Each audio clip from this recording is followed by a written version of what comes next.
Run like a girl. Should you actually be eating that? Women do not deserve to get paid the same as men do.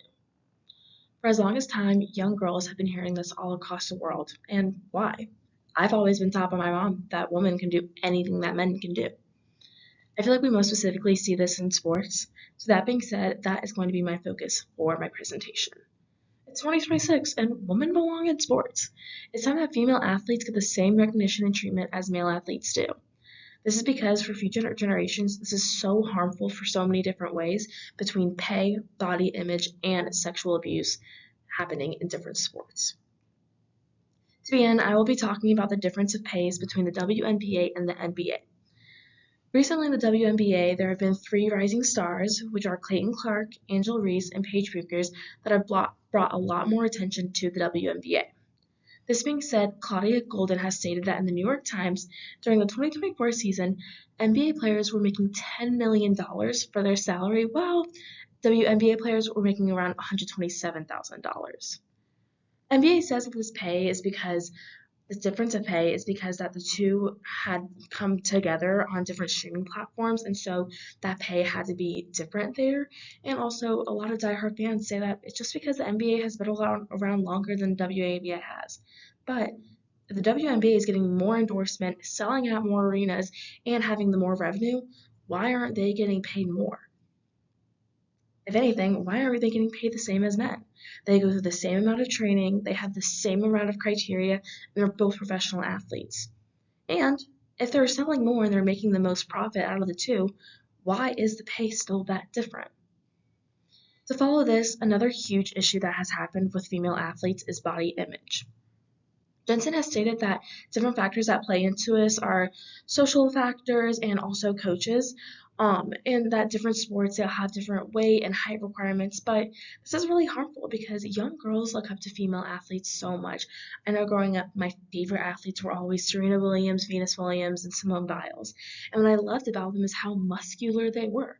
I grew up as a dancer, so I was a lot of the times I had bigger thighs, I was stronger, I had more muscles in my arms. And I always felt so insecure about it because I felt like I was the only one that was like this. And because a lot of the times I was bigger than guys in my class and I was stronger than guys in my class. But what's the big deal about that? You're an athlete. You should be strong. You should have muscles. Athletes work out 6 days a week, probably 6 to 8 hours of those days. They're supposed to be strong and muscular.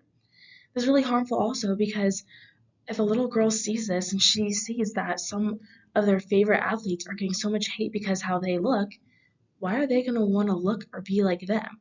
They're going to want to change how they look. They're going to want to fit into societal norms. And why? It's 2026. Societal norms have to be stopped, and there's no reason for it. And to follow on, this one is a little heavier, I will say. So if stuff like sexual abuse or abuse in general does trigger you and makes you have some sort of PTSD, I would advise that you probably skip through this past part. But I will be talking about the sexual misconduct and the sexual abuse that happens in a lot of female athlete sports. I will be specifically talking about the abuse from Larry Nassar with USA Gymnastics and kind of just the whole process of that all. Anna Bloch stated that Nassar's patients started reporting his abusive behaviors since the 1990s. It's hard to think that this abuse went on from the 1990s to 2018, and if so many girls had come forward saying that this was abuse and that he was making them feel uncomfortable, why did no one say anything? Why was this not brought up to anyone's attention? Well, the two main things are manipulation and power. More than 150 women had come forward during this time, and this ranged from ages starting at 5 to 11 years old. Ali Raisman, who is a very known, Olympic athlete, has said, in sheltering Nassar's other male perpetrators at the expense of female athletes' health, the U.S. Olympic Committee had failed the woman under the USA Gymnastics. It's very much, you have to understand that this had fallen so much above than just Larry Nassar as the team doctor sexually abusing those girls. It had started also from the USA Olympic Committee, more specifically Steve Penny, who was the head leader of the USA Gymnastics Committee. When being recorded and interviewed by the FBI, they had asked Steve Penny, they had said, if a girl comes to you saying that they have been sexually abused by someone on the USA team, do you take this to local authorities or do you even take it to the authorities? He said no. He said he takes care of all of it. Well, it's very obvious he had not ever taken care of it. This piece also goes much further than just Steve Penny, but also the two head coaches at the time, the Carolis. Once a month, the female athletes were had to go to a Texas camp called the Caroli Camp for a week, and during that week, they were not allowed to have their phones. Their bags got searched every single night. They had to get very specific weights, diets, food, and doing this, they had to see and were required to see the Olympic doctor, Larry Nassar. In the beginning of this process, the girls adored Larry. They thought he with him as a safe space. They thought that he was the one adult in that whole place on their side. He would give them treats. He would sneak them in things.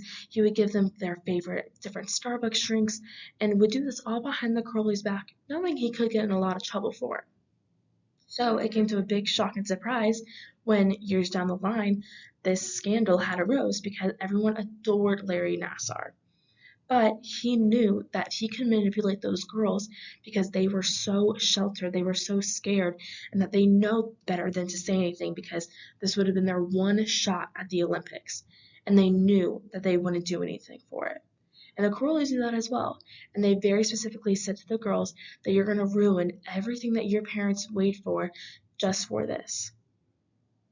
It is just absurd to think that this had happened for so many years because no one stepped foot to the plate to say this is wrong and something needs to be done. That being said, the treatment and the protection needs to be on female athletes, more specifically than ever and more times than ever, because this should not have ever happened. It should not have ever happened for as long as it has happened. And it's hard to not think that this isn't happening with other sports as well. If it had took almost 30 years for the abuse to finally stop and for the survivors to get the recognition and for Larry to be put behind bars, who knows how long it's happening in other sports and across the world. To conclude this all, it is very vital that female athletes get the recognition they deserve.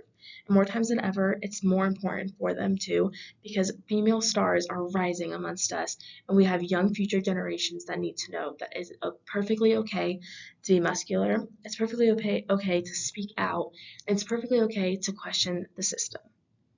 Thank you for listening.